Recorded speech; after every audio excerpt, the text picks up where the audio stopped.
about your audition with Jay-Z? Tell me what he said to you. A really good audition. And what did he say to you? He said something to you. Look on you, this lady. He said, there are two ways to leave here. Either through the door with the deal sign or through this window, and we're on the 29th floor. This happened to me. I didn't cause this. I didn't do it. This happened to me, and it can happen to anybody. Jay-Z worked so hard to change the narrative of that night. Rihanna was only 14, 15 when he started with her and signed to the Def Jam. It's clear to say that the herpes that she had came from the person she had been most sexually involved with, and that was Sean Carter. Being inside at the highest level that Jay-Z likes to watch Beyoncé with different men, such as Ray J. Jonathan Haye has people losing their minds after resurfacing with explosive claims about Rihanna and Jay-Z allegedly hooking up behind the scenes. For years, whispers have claimed Jay pulled Rihanna into a secret relationship, made her his side piece, and even passed along an STD that later became part of the narrative around Chris Brown. Now the gossip has gone to a whole new level, with talk that actual tapes may exist. Some even believe this alleged affair is why Beyoncé and Rihanna have never truly linked up despite both being tied to Jay. And Jonathan didn't stop there. He dropped more so-called receipts hinting that Jay may have been living a very different private life.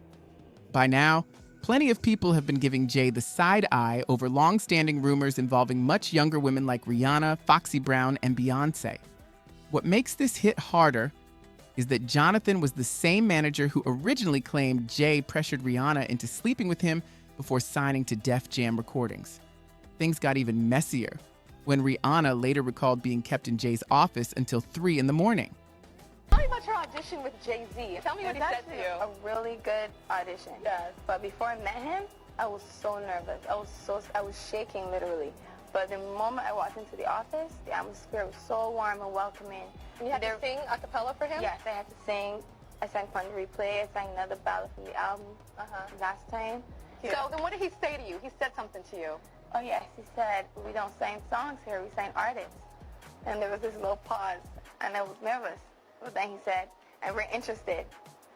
And there was this sudden feel of relief. But then he said something about a window and a door or something. Oh, then he said, he did it one word. I did a lot of homework on you, this lady. He said, there are two ways to leave here, either through the door with the deal sign or through this window, and we're on the 29th floor.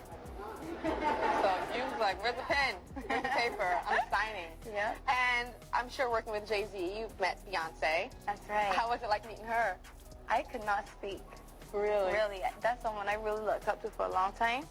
And it was after one of my showcases, and he was introducing me to everyone from the label. Then he finally said, okay, one more person. And there she was. And I could not speak. And she gave you some advice. Yes, she did. She just told me to, when I get on stage, let loose, have fun, and be in control. Yeah, and don't be afraid to let it go. No. Because she'd be like, what?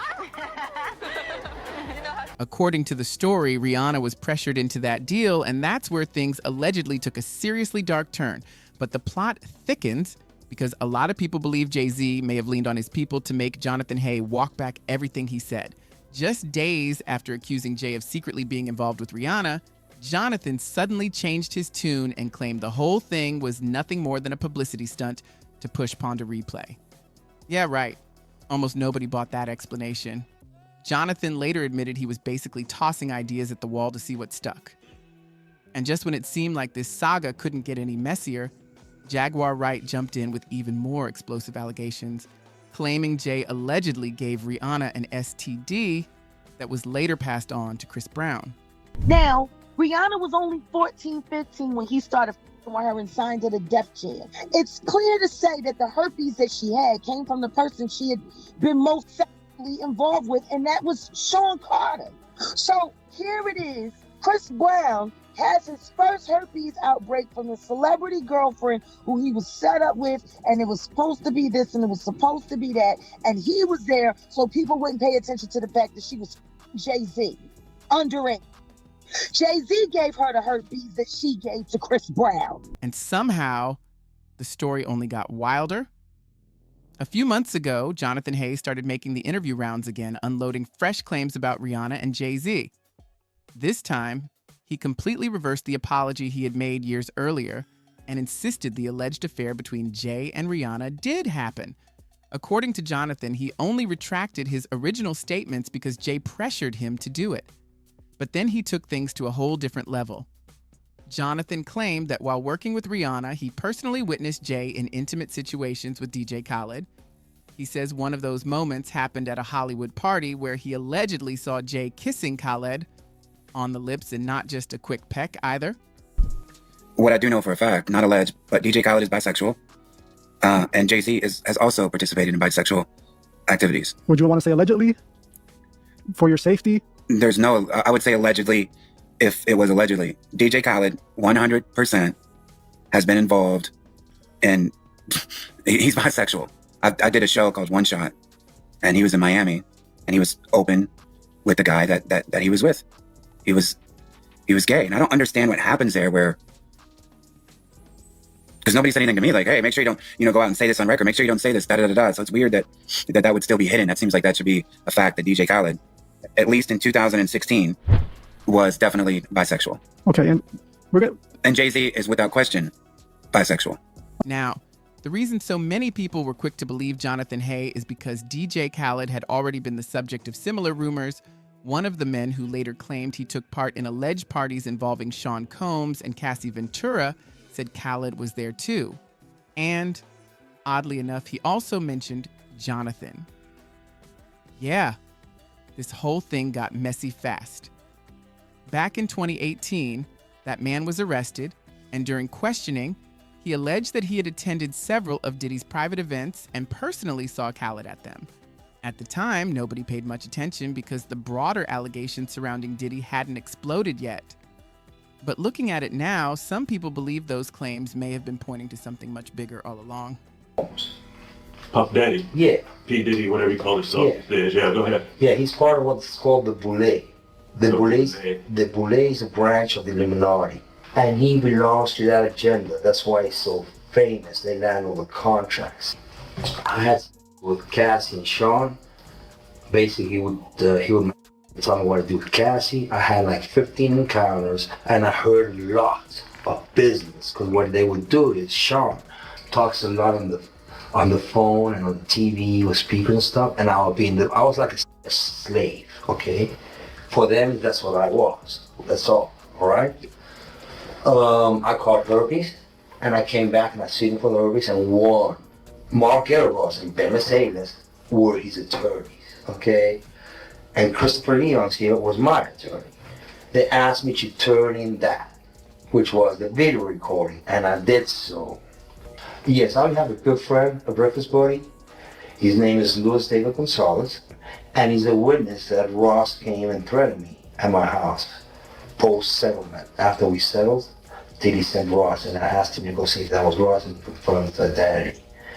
Basically, what happened is Diddy sent Ross, which they're good buddies, okay? Mm-hmm. They're gay. Who? Both.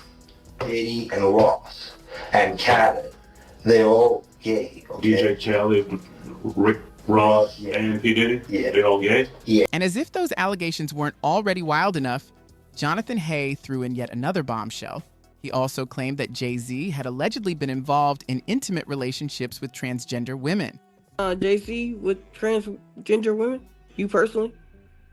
I have, correct. It was during the tour. It was during the tour with the Mill, DMX, Jay-Z. The Hard Knock Life.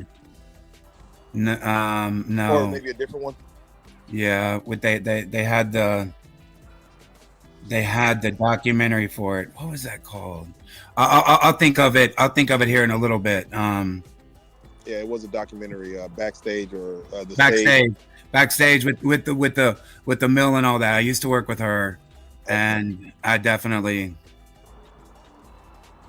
It was unmistakable. In 2024, the trans women are, it can be hard. Like a lot of people that they don't know, but back then it wasn't as advanced, and you could clearly tell, that was a guy. Is a cuckold, right? He likes to watch Beyoncé with other men. Ray J, from what I heard, even before all this happened, was one of the guys that used to smash Beyonce while Jay-Z would watch. People have been giving Jay-Z the side eye for years, and that viral clip with Sean Combs only added fuel to the fire. You know, the one. Diddy smacks Jay, and the internet swore he looked a little too comfortable.